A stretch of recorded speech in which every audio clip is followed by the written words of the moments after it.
This is a Fox News alert. President Trump announcing an historic peace deal. It has been reached in the Middle East, and it promises to end the 2-year war between Israel and Hamas and bring every remaining hostage, dead or alive, back home. So much is happening to get the hostages freed, and we think they'll all be coming back on Monday. So it looks like that's the thing, and that'll include the bodies of the dead. And, you know, the parents that I talked to so many of them, but the parents are almost more intent, but equally intent is getting in just about all cases, their son's body back than they are as though the young man was alive. It's just the same intensity. They want their baby's body back. That's what one woman said. I want my baby's body back. And, you know, the son is 25, 26 years old. So that's a very big part of it. So we got to witness the deal get pushed over the finish line in real time as the Secretary of State, Marco Rubio, interrupted a White House meeting to slide the president this urgent note. They're smart, but they're not smart enough. Oh, my microphone's broken. Departments to find the criminal conspiracy. Okay. Thank you. I'm just giving. Yeah, I was just given a note by the Secretary of State saying that we're very close to a deal in the Middle East, and they're going to need me pretty quickly.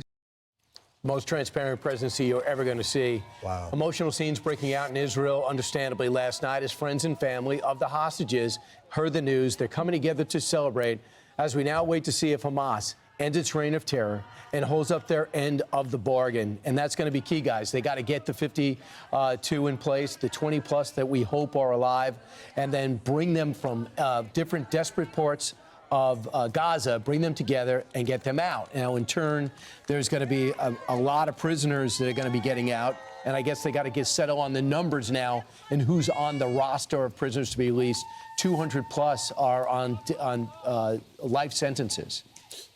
So part of the difficulty here with this deal, Brian and Ainsley, is that when they did October the 7th, they put the prisoners all over, send them to other proxies around the world, and now they have to locate all of them. Some of them they could get back pretty much immediately, but the other ones they're going to have to track down, including the dead bodies. But what an accomplishment, not just for this president, but for the country, for Israel, and for the world.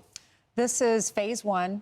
So all the hostages will be brought home on Monday, we're being told. Israel will withdraw its troops from Gaza, and all parties, President Trump says, will be treated fairly. Those images are very touching of seeing these loved ones, their family members, praising Donald Trump, dancing in circles, flying the Israeli flag, and look, flying the American flag there in Tel Aviv as well. This is being felt around the world. We're getting reaction from Democratic lawmakers here in the United States, as well as obviously Republicans praising Donald Trump. Prime Minister of the UK, we're hearing from Benjamin Netanyahu thanking Donald Trump and inviting him to address the Israeli parliament on Sunday. Here's a reaction from the hostage families. President Trump, you have the best crowd in the world. What do you guys have to say to President Trump? Thank you. Thank you. You did it. Wow. You did it. Wow. Thank you. This is amazing. Mr. President, we believe in you. We know you've done so much for us over the past, since you became a president, and even before that.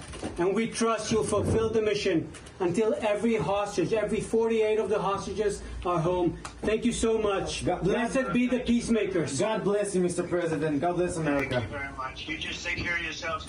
The hostages will come back. They're all coming back on Monday. All of them.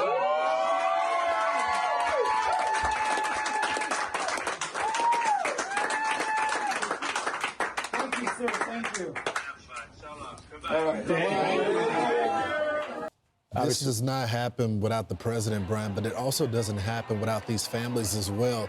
They kind of went over the process when it comes to going through all the diplomatic, hurdles, and they went straight to the president of the United States because they knew he was the only one that could get this done.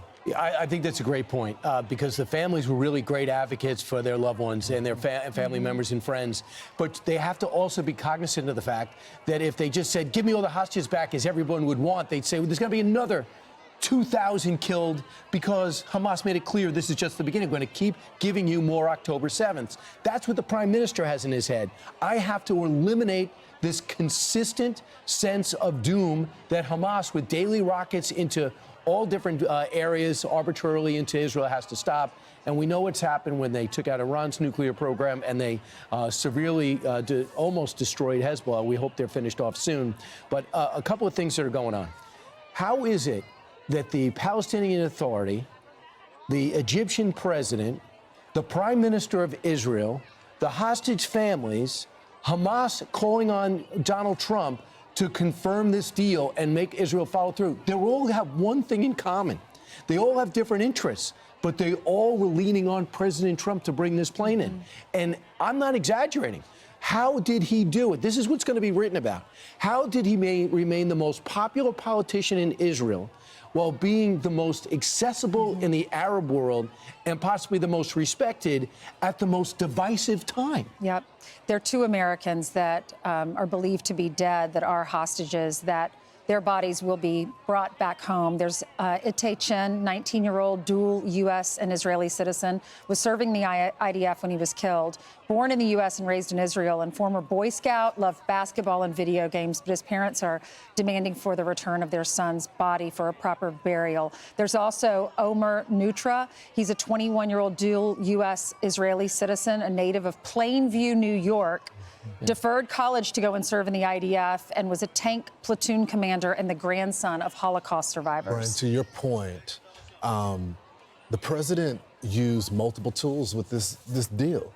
He used the economic prosperity. Okay, do you want to be open up your country to businesses there? Do you want a better future? This is something that he tried to get Kim Jong-un to understand, is that he tried to paint this picture of prosperity, but he also used force.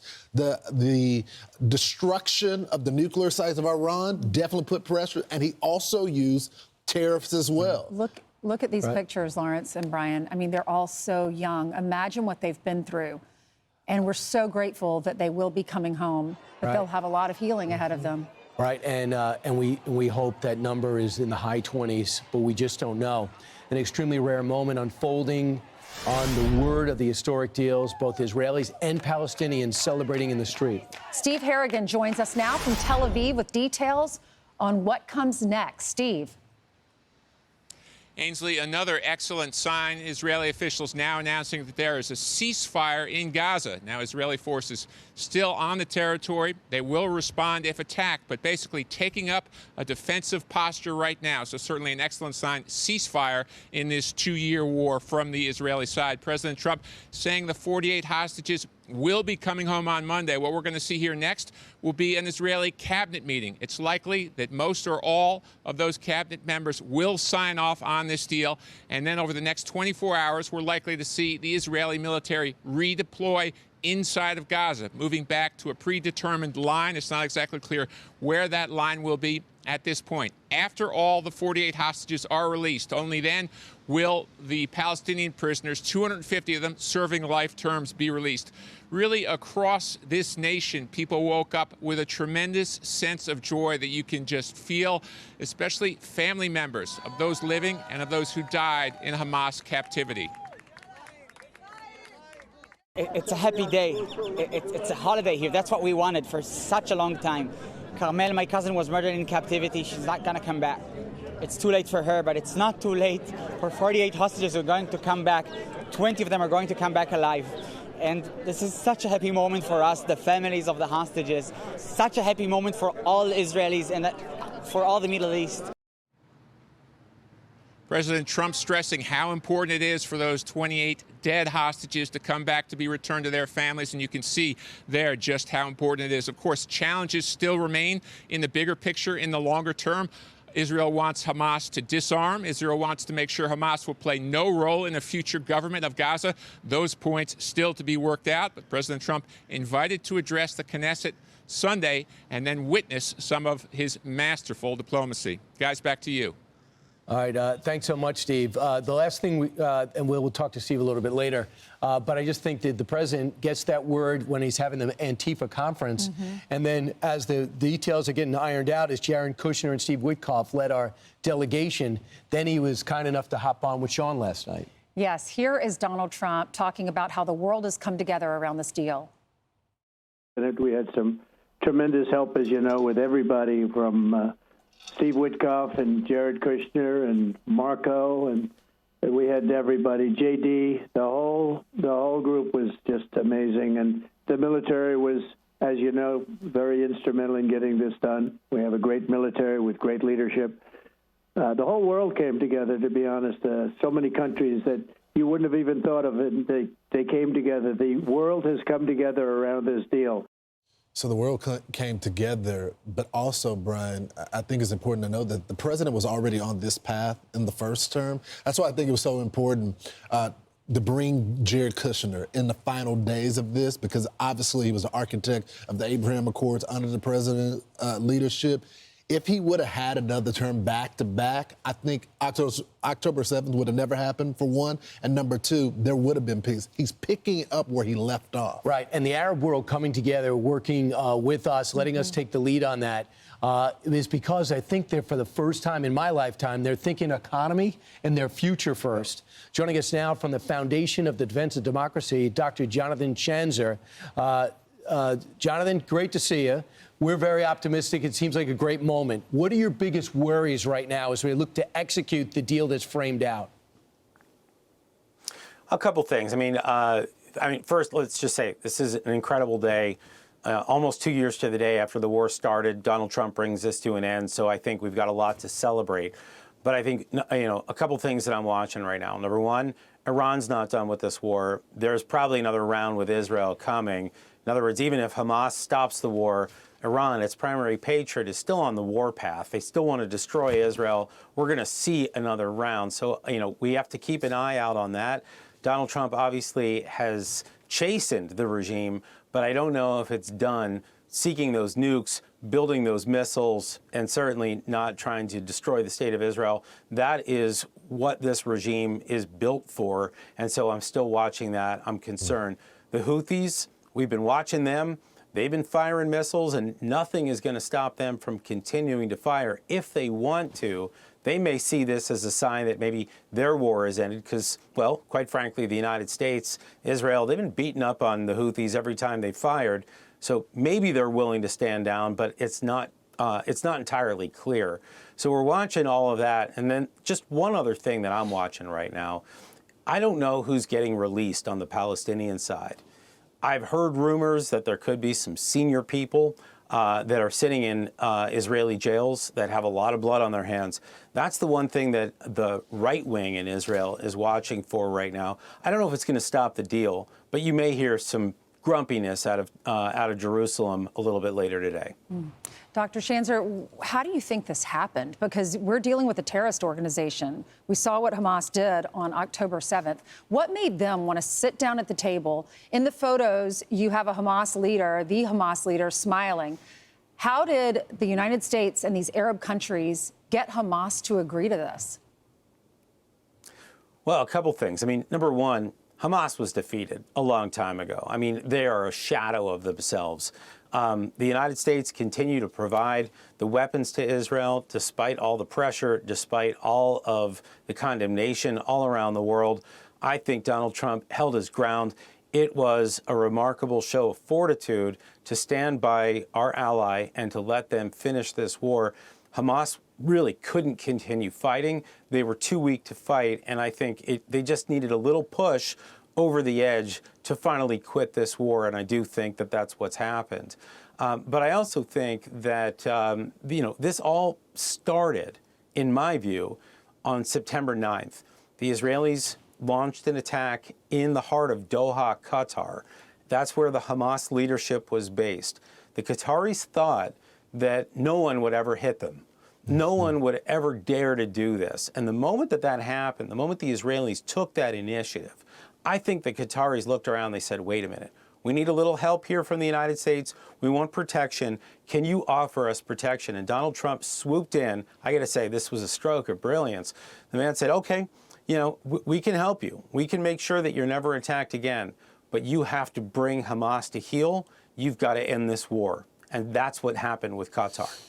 Jonathan, it's such a brilliant point, and there is even that famous photo from a couple weeks ago of the President of the United States holding the phone as he passes it to Benjamin Netanyahu, the Prime Minister of Israel, to make that apology to the Qataris.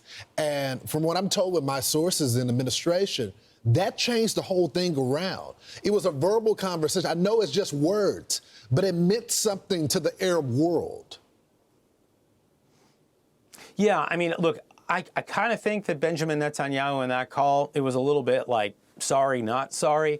I don't think he was truly apologetic, but it doesn't matter. It started a conversation that led to the end of this war. And it was interesting. I mean, you had a Hamas patron that came to the table and started to lean on their client. The same thing with the Turks, by the way. I mean, these are two countries that are not lovely at the end of the day. They're allies of the United States, but they were sponsors of terrorism. They were supporters of Hamas from day one, and they were not entirely in the tent. They were not trying to end the war. Donald Trump said, okay, I understand. You want to meet with me? You want access to me? You want the United States to help you? Here's what I need from you. And I think, you know, it was transactional, right, but it was transformational at the end of the day. And again, full credit to Donald Trump for understanding that there was a window there that he could force open. Jonathan, such a great point, because 2 days before Prime Minister Netanyahu visited, the Turkish leader visited. And the fact is, when the president was able to get the Prime Minister on the phone with the Qatari officials, it showed the president had power and leverage with Israel. So therefore, he got instant credibility in this whole deal. Jonathan, great points. Thanks so much for kicking us off. Thanks, Dr. Schanzer. Pleasure. The Israelis, U.S. allies, and congressional leaders are praising President Trump's leadership in bringing this war to an end. Lucas Thomason joins us live from Washington with more. Good morning, Lucas. Good morning, guys. In an interview with Sean Hannity after the historic announcement, President Trump credited Arab allies with helping get to phase one of this peace deal and returning all the hostages home, as well as the B-2 strike on Iran back in June. He also said tariffs made a big impact as well. With what we've done in the United States, I think we top everybody by a lot with the tariffs and all of that. But, you know, having the ability to deal with trade, having the ability to use tariffs to help me make a point, the tariffs have brought peace to the world. I'm telling you, they brought peace to the world, and not only here, but with so many other deals. A reaction pouring in. Israeli Prime Minister Benjamin Netanyahu said, a great day for Israel. Tomorrow I will convene the government to approve the agreement and bring all of our dear hostages home. I thank from the bottom of my heart President Trump and his team for their dedication to this sacred mission of freeing our hostages. And Turkey's president, who Brian mentioned, met with Trump at the UN and later at the White House last month, said, quote, I would like to express my sincere gratitude to U.S. President Trump, who demonstrated the necessary political will to encourage the Israeli government toward the ceasefire. And Britain's prime minister, who along with the leaders of France and Australia and others supported a Palestinian state, said, I welcome the news that a deal has been reached on the first stage of President Trump's peace plan for Gaza. This is a moment of profound relief that will be felt all around the world. And lawmakers from both parties praising President Trump. Chuck Schumer saying this brings a huge sigh of relief to the hostage families, to all of Israel, and to Palestinians who have suffered for so long in this horrific humanitarian catastrophe. The top Republican in the Senate, John Thune, says nobody has worked harder for peace and stability in the Middle East than President Trump. I remain skeptical of Hamas's motivations, but I'm optimistic that the first steps announced today bring the region closer to peace than at any point in the last 2 years. It's past time to return all of the hostages. John Fetterman said, I congratulate the president on a historic peace plan that releases all of the hostages now and enduring peace in the region is possible. So some rare bipartisan support here in Washington for President Trump, guys. All right, Lucas, thanks so much. A Saudi TV channel is reporting that Hamas has started moving the hostages to secure locations in preparations for them to be handed over as part of the deal that was just announced.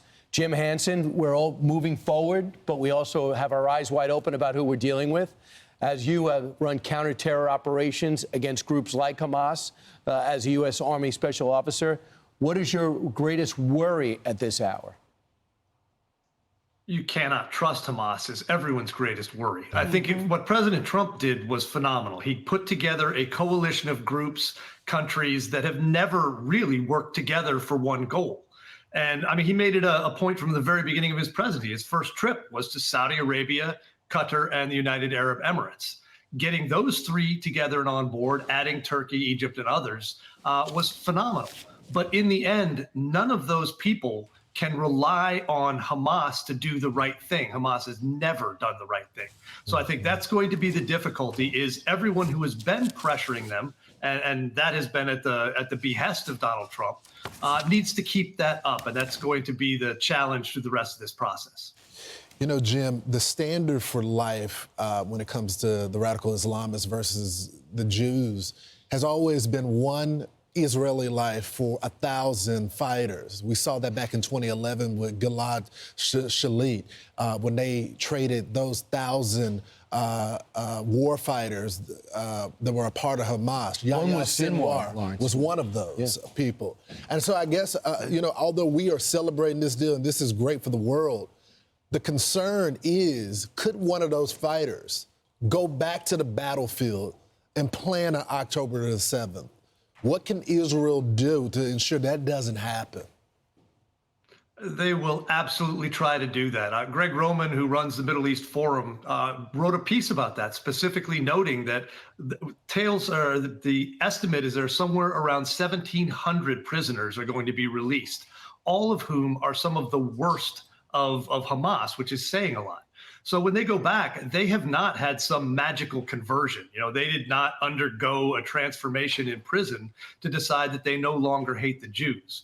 So once this happens and Israel gets its people back, they're going to have to look at what happens next in Gaza, in the West Bank, and the rest of the Palestinian territories to see who's running it. And I think that's where the rest of the Gulf states come in. It cannot be Hamas. It may be some version of a reformed Palestinian Authority in the West Bank, but someone has to raise up in Gaza and replace Hamas, become the benefactor of the people of Gaza, not their leader to destruction. Jim, will this hold, and what does the reconstruction of Gaza look like, and who will finance that? Well, will it hold? Let's see. Let's get the hostages home on Monday. God, please grant the families that relief. And then, as I mentioned, the large number of countries, basically all the players in the region, are on board this. They're behind President Trump's effort. They have pledged to be part of the reconstruction. They have pledged to be part of the security that's going to be necessary. I think there will be an effort to find the people in Gaza who were most maligned by Hamas and use those groups, those tribes, those families as the new leadership and push aid and, you know, reconstruction money in through them so that the people of Gaza then look to them and look to the rest of the region and the United States as the people who are guaranteeing them a chance for prosperity, something Hamas has never done and never can do. Jim, thank you so much. Thanks, Jim. Meanwhile, good to be with you. Yeah, so we're talking about it. A lot of moving parts still. We don't know the details of how many points of the 20-point plan that the president released last week have been satisfied. We know that we also know that Hamas was saying, yeah, I'm not for this putting down our gun stuff. Mm-hmm. So they were holding out for that. They also want the Israelis all the way out of Gaza. The Israelis go, no, we're going to this yellow line. They're going to stay 53%. They're going to stay 53% of Gaza until all the hostages are out. Yeah, and so we'll see the details. I'm Steve Doocy. I'm Brian Kilmeade. And I'm Ainsley Earhart. And click here to subscribe to the Fox News YouTube page to catch our hottest interviews and most compelling analysis.